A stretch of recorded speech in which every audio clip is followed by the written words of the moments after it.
Kita mulai dari pertanyaan yang mungkin belum pernah kamu pikirin. Gimana caranya seorang bocah penjual permen door-to-door bisa jadi salah satu orang terkaya di dunia? Yap, kita lagi ngomongin Warren Buffett, si Oracle of Omaha, dewa investasi yang kekayaannya sekarang nyentuh lebih dari 100 miliar dolar. Tapi, kamu tahu gak, dia udah mikirin soal duit dari umur 6 tahun? Waktu anak-anak lain sibuk main layangan, Warren kecil malah muter otak jualan permen dan soda. Bahkan, dia pernah beli mesin pinball bekas, terus ditaruh di barbershop. Hasilnya, dia punya 5 mesin di 3 lokasi sebelum umur 15.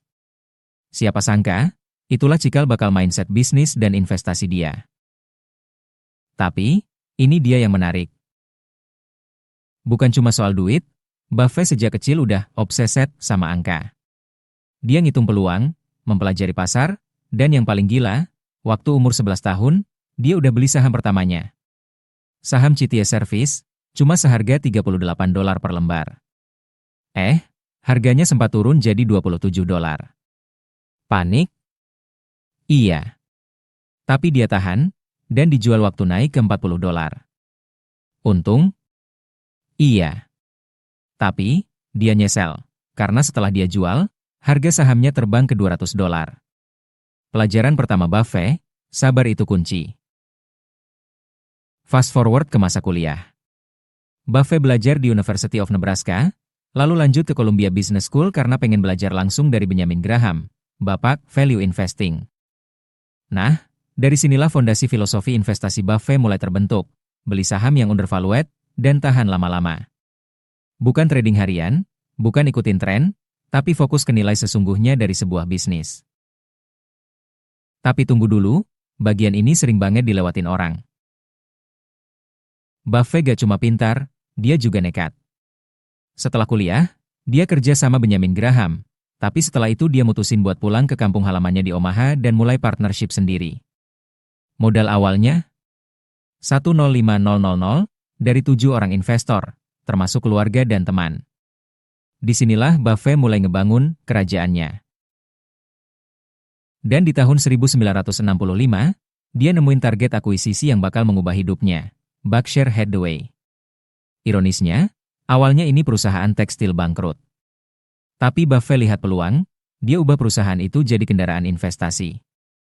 Dan dari situlah semua jadi sejarah. Tapi, kenapa Buffett bisa beda? Kunci utama dia adalah kesabaran. Buffett gak kejar kaya instan.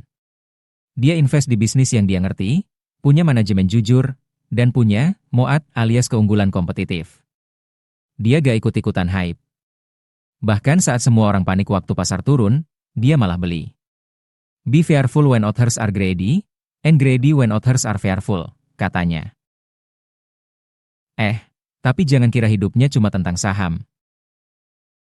Buffett masih tinggal di rumah yang sama sejak 1958, makan di McD, minum Coca-Cola tiap hari, dan nyetir sendiri ke kantor. Dia miliarder yang hidup kayak orang biasa. Gak flexing, gak ngoyo. Fokus dia, bikin keputusan jangka panjang yang masuk akal. Sekarang pertanyaannya, dari semua kisah ini, apa yang bisa kita pelajari? Bukan cuma soal investasi, tapi soal cara mikir. Buffett ngajarin kita buat sabar, ngerti apa yang kita lakukan, dan konsisten. Dia sukses bukan karena hoki, tapi karena dia punya prinsip yang gak gampang goyah walau dunia berubah cepat. Jadi, kalau kamu baru mulai belajar investasi atau mau ngerti gimana cara mikir orang kaya sesungguhnya, Warren Buffett adalah guru terbaik. Dan kalau kamu pengen lebih banyak video keren tentang dunia investasi dan kisah inspiratif kayak gini, jangan lupa like, subscribe sekarang juga.